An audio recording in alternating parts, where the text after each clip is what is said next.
However, during the ancient era, philosophers were scientists, or more of saying a philosopher was a scientist, and scientists were philosophers.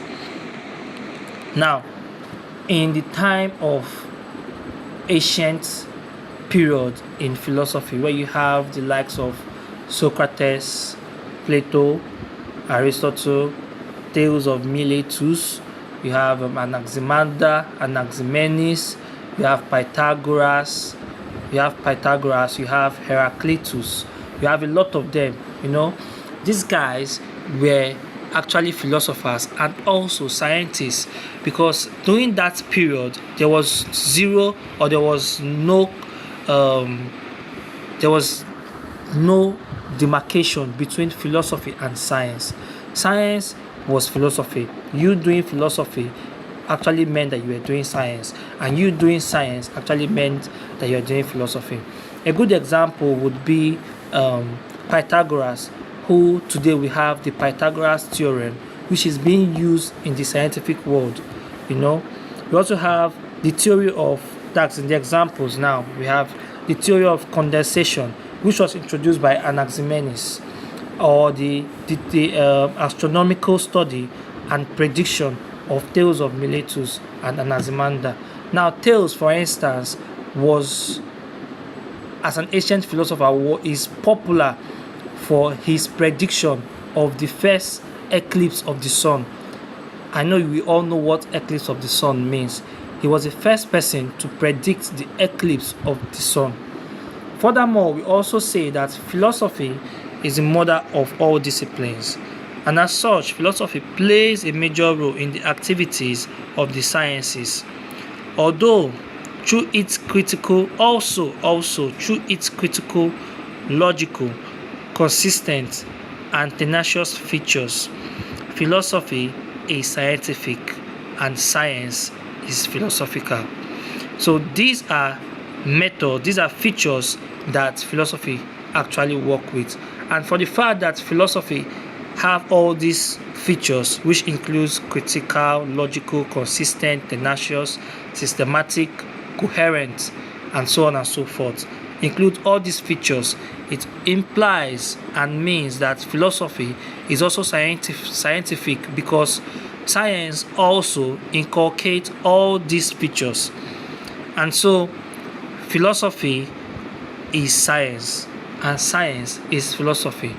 And so we debunk the claim that present-day scientists and some other scientists are saying that there is no business of philosophy in the science. There is actually a serious business for philosophy in the science, and the major of them all is what we're about to do now, which is laying foundations for the scientist to work with, to begin his experiments on. So we have philosophic foundations of science. Now we say that there are sets of philosophical ideas and concepts which the scientists make use of in formatting scientific knowledge and theories. These are sets of philosophical ideas and concepts which the scientists make use of in formatting scientific theories. Here we are trying to answer the question, what is philosophic foundations of science? And then we say that there are sets of philosophical ideas and concepts which the scientists make use of in formatting scientific knowledge. So this means that there are actually some foundations that the scientist must look out for before he starts giving out new knowledge, before he goes into his experiments and then bringing out results. So for instance, if somebody wants to make a tablet that would cure malaria, before he goes into the lab to start experimenting, there are some foundations he needs to know about, and philosophy has given these foundations to be 5 of them. We have 5 philosophic foundations which the scientists must know about. So if I'm to continue from where I stopped, say it reflects the views and general ideas of the scientists in relation to the world, society, individuals, and cognition. Without this foundation, science will become theoretically ineffective. There are 5 philosophic foundations, namely 1. Ontological philosophic foundation. 2. Gnoseological philosophic foundation. 3. Social philosophic foundation. 4. Axiological philosophic foundation. 5. Anthropological philosophic foundation. So we'll begin with number 1. Ontological philosophic foundation of science. This foundation helps the scientists to understand the intricacies of existence, natural laws, and their workings and manipulations. Now, ontology in philosophy is derived from the major branch of philosophy called metaphysics. Metaphysics is a major branch of philosophy, and it is divided into 2. We have cosmology and then we have ontology. Cosmology is a study of the universe, and then ontology is a study of being. And then you cannot talk about being without talking about the universe, and you cannot talk about the universe without talking about being. And so here, the ontological foundation of science, philosophic foundation of science, helps the scientists to understand existence, natural laws, and how they work. A good example of such explanation, let me continue reading. A good example would be debate. He needs to understand the debate, or the scientist needs to understand the debate of finding a balance between the material objects and ideal ones. If you look at our world today, if you look at the society today, the way our world is being shaped, we understand that the world is being made up. Man, for instance, is being made up of 2 substances: the physical, that is the material, and the spiritual or immaterial. So we all say that man is made up of body and soul, for instance. And so the scientists need to understand that the universe is a composite of 2 substances, that is the material substance and the ideal ones, the ones that you cannot see. So you see the scientists, for instance, making use of terminologies such as waves. I don't know if you've heard of waves, radiation, there's another, what's this word called? Let's use radiation, for instance, and then we have, I can't remember, but it will come. When I remember, then I'll tell you. So the world is divided into these 2 substances, and the scientist needs to understand that whenever he's carrying out his research, he needs to find a way to balance these 2 substances. You have our phones, for instance. We make use of phones to call, and then these phones, whatever you say, travel through magnetic waves. These things, you don't see them. So you don't see these waves, but they are here in our existence. They are part of us. The scientists have understood the use of these waves, these unseen or immaterial objects, and then he has been able to harness them. So we have the second one, which says change is constant and the unchanging world. If you look at the world today, there are some things that are constant and there are some things that are changing. And then we use the human person, for instance, as an example. Now, when you were born, you were a baby, but today you are already an adult. And then somehow you've changed in your physical appearance, probably in your way of thinking, but the you in you, that is your essence in itself, is still the same. Let's take, for instance, your destiny is still the same. So you say that change is constant, and then versus the unchanging part of the world. The scientists need to understand that as things changes, he should also change. And there are also some things that do not change, and you should also know that there is nothing bad in trying to leave those things that way. If you look at our world today, the scientist is trying, okay, we know that everything in the world dies. That's one of a very popular phrase we use, and thus man die.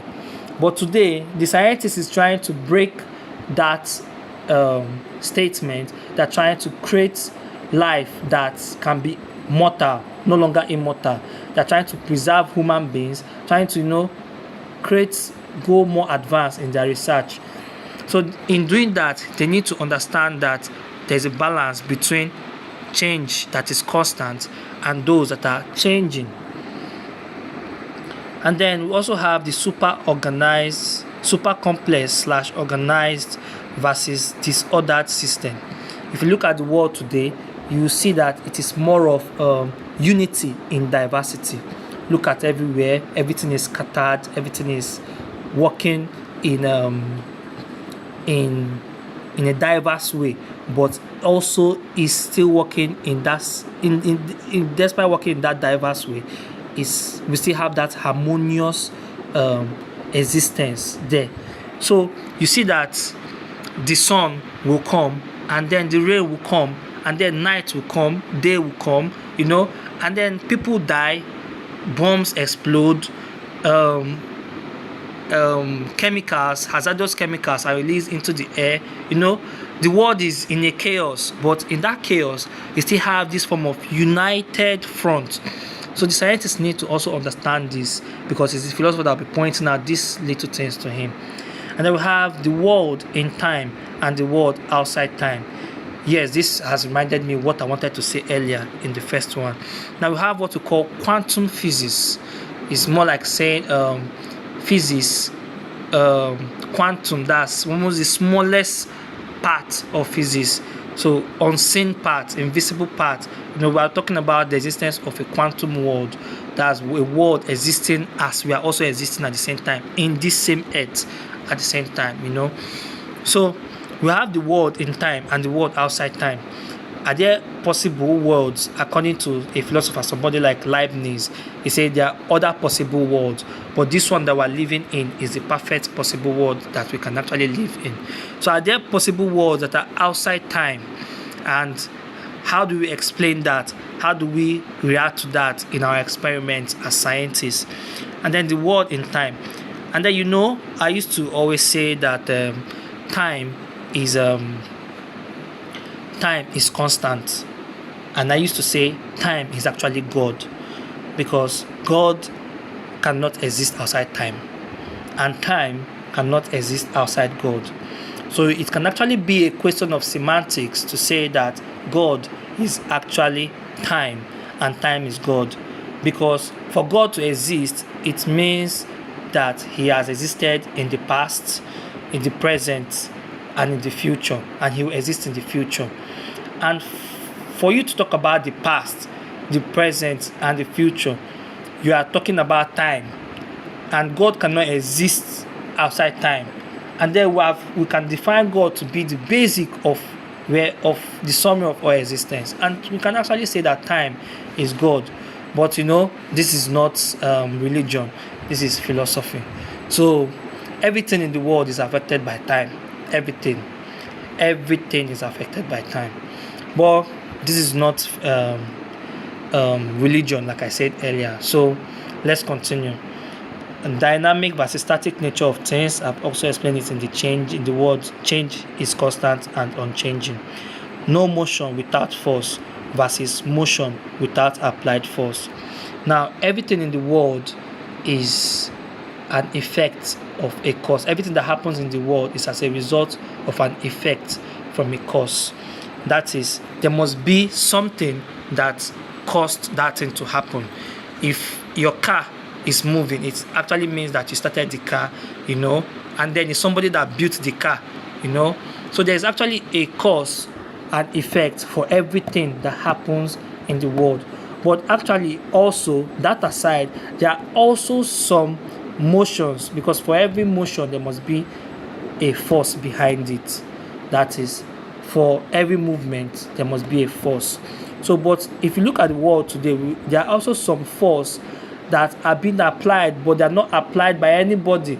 They are applied by nature itself. So the scientists need to understand that we have at one part no motion without force, and then we also have that there are some motions that happen without an applied force.